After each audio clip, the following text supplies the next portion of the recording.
Então, um pouquinho do meu CPF, ali a gatinha Mimo que ele falou. Eu no camarote do Morumbi, do qual o time qual eu torço, inclusive a Demicon é a empresa do qual eu sou autorizado. Minha família em uma viagem. Minha filha com o meu Seisei de judô, onde treinei muitos anos e passei esse legado aí para ela. Quando eu falo de consorcionauta, de um astronauta que explora o universo dos consórcios, e falo de xadrez, desse jogo favorito, eu coloco então isso no tabuleiro. Por quê? Porque muita gente pensa que o consórcio é apenas sorte. Sorteio é sorte. Agora existe também estratégia. Então, como que eu abro esse tabuleiro desse xadrez? Antes de abrir esse tabuleiro, eu só gostaria de deixar que existe a lei do consórcio, a 11795 de 2008, que ela estabelece o consórcio como um instrumento de transformação e progresso social. Isso está definido na lei do consórcio. Então, a segurança desse serviço, ele é basicamente aí um patrimônio brasileiro, né? Foi construído, foi inventado aqui no Brasil, faz muito sentido, passou por guerras, passou por grandes depressões econômicas e permanece aí crescendo ano após ano. Então, para eu definir as regras nesse tabuleiro do xadrez para usar ele como uma estratégia, existem grupos novos e grupos em andamento. Um grupo novo vai fazer sentido para quem tenta uma contemplação muitas vezes por sorteio, onde o grupo ainda tem muitos espaços ali a ser preenchido por participantes, e eu consigo fazer uma alocação tática ali, muitas vezes, em um grupo que está formando. Então, se cai um número para ser sorteado que não existe algum participante, o sistema automaticamente busca quem será o próximo. Alguém tem que ser o sorteado. Já em um grupo em andamento, eu consigo consultar o histórico de lances passados e te dar uma previsibilidade de uma possibilidade de lance, que é o que eu gostaria de falar seguindo. Então, nessa dinâmica, você não precisa necessariamente dar o maior lance. Nem sempre ele precisa ser utilizado para você ser o vencedor. Eu tive um case de sucesso onde o cliente conseguiu fazer a troca do carro, o valor de uma carta de crédito no valor de 50 mil reais, ele conseguiu dando um lance de apenas 8 mil reais. Isso foi possível através de uma dessas estratégias. Então, o peão no tabuleiro, ele está na grande maioria, cerca de 60% de um grupo de consórcio, ele aguarda sorteio. Então são pessoas que não estão dando lance algum, não estão tentando um desembolso financeiro maior, elas simplesmente estão aguardando serem sorteadas, porque aí está uma grande oportunidade. Ela pode fazer a venda dessa carta contemplada para pessoas que não quiserem esperar. Então ela lucra com isso, fazendo esse repasse, essa intermediação financeira que eu consigo fazer, né, através do consórcio, com esse repasse na venda de um banco de cotas, onde pessoas que querem comprar cartas contempladas eu tenho cadastrado na base. Então, eu preciso fomentar esse mercado. 25% de um grupo tentam o chamado lance embutido, como ficou muito conhecido. Ele usa parte do valor da carta como lance. Então, resolve aquele problema da pessoa que fala: olha, eu não tenho dinheiro para dar um lance. Tudo bem, eu posso, por exemplo, uma carta de 100 mil reais, utilizar 25 mil reais dela como lance. Então, ela passa a valer 75 mil. Eu abato do valor do crédito que você teria para receber. Então, utilizo isso como lance. Esse tipo de lance compete apenas com 25% do grupo.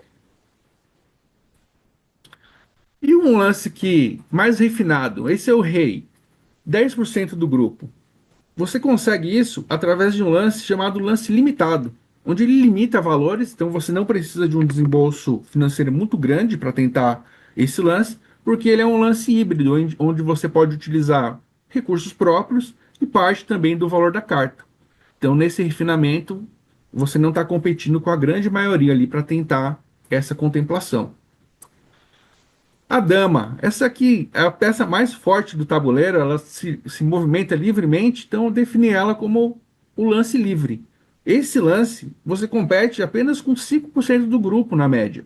Porque são pessoas que entram com poder financeiro, com valores que querem forçar os lances, semelhante a um leilão, onde o maior lance é o vencedor.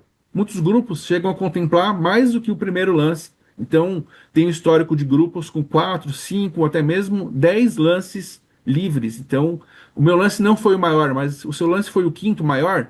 Se esse grupo tiver performance, ele pode ser também um lance vencedor. Resolve o problema de quem quer, às vezes, trocar de carro, ou fez a venda de um imóvel e quer comprar um imóvel melhor, pode utilizar aquele valor como um lance estratégico e fazer uma alavancagem. E com exclusividade da Demicon, do qual eu sou um autorizado, criamos uma forma de você competir com apenas 3% do grupo. Isso é uma modalidade onde as pessoas que estão há pelo menos 36 meses esperando e ainda não foram sorteadas ou não deram lance vencedores, elas passam a competir num subgrupo apenas com pessoas que estão há 36 meses dentro do grupo. Então, quem chega primeiro no grupo informação, chega primeiro também no lance 36, onde o tempo médio de espera acaba sendo reduzido para 38 meses, porque a partir dali a pessoa consegue dar estratégias de lance que não compete com a grande maioria do grupo. Então, perceba que há um afunilamento. Então, 60% aguarda sorteio, 25% lance fixo, 10% limitado, 5% lance livre e 3% lance fidelidade. Então, eu tenho uma estratégia para cada caso, analiso com o cliente qual é o objetivo, a expectativa que ele tem, porque é uma estratégia, eu não posso prometer nenhum tipo de contemplação, nem garantir nenhum tipo de contemplação. Isso é uma regra do consórcio. Então, o que eu consigo garantir é a estratégia e analisar caso a caso. Então, no xadrez financeiro do consórcio, a vitória definitiva nunca pertence à peça que se move mais rápido pelo tabuleiro. Por quê? Não pode ser muito útil para você se você tiver aquela pressa extrema. Se você tiver muita urgência, fica complicado de utilizar o consórcio, salvo se você quiser fazer a aquisição de uma carta já contemplada. Daí é apenas uma questão mesmo de uma intermediação financeira. Você já comprou acesso àquele crédito. É possível, sim, pode ser analisado. Então, agradeço. Eu sou o Danilo Barbosa, o consorcionauta, como fiquei conhecido pelo apelido, autorizado a Demicon, tá aí o meu contato. E tá ali eu, não fui para a NASA, mas tem o projeto NASA, o Núcleo de Aceleração de Sonhos e Ativos, feito através do Programa Espacial do Consorcionauta. Agradeço e é isso. Muito obrigado, pessoal. Perfeito, Danilo. Olha, eu nunca vi uma pessoa para gostar tanto de astronauta como você, viu? E agora me conta, Danilo, por que o BNI, meu amigo? O Beni, ele fez todo sentido para mim, porque eu já venho trabalhando com relações duradouras há muito tempo, de fidelizar o cliente, porque veja, eu não apresento um consórcio, eu apresento um planejamento. E muitas vezes essa pessoa ela vai ficar um grande período ali comigo, porque depende dessa estratégia. Então, é uma relação de confiança, a pessoa precisa entender e saber o profissionalismo do meu trabalho, e eu consigo apresentar isso com clareza para essas empresas através de reuniões de um a um, que eu recebo essas referências qualificadas de pessoas que confiam no meu trabalho.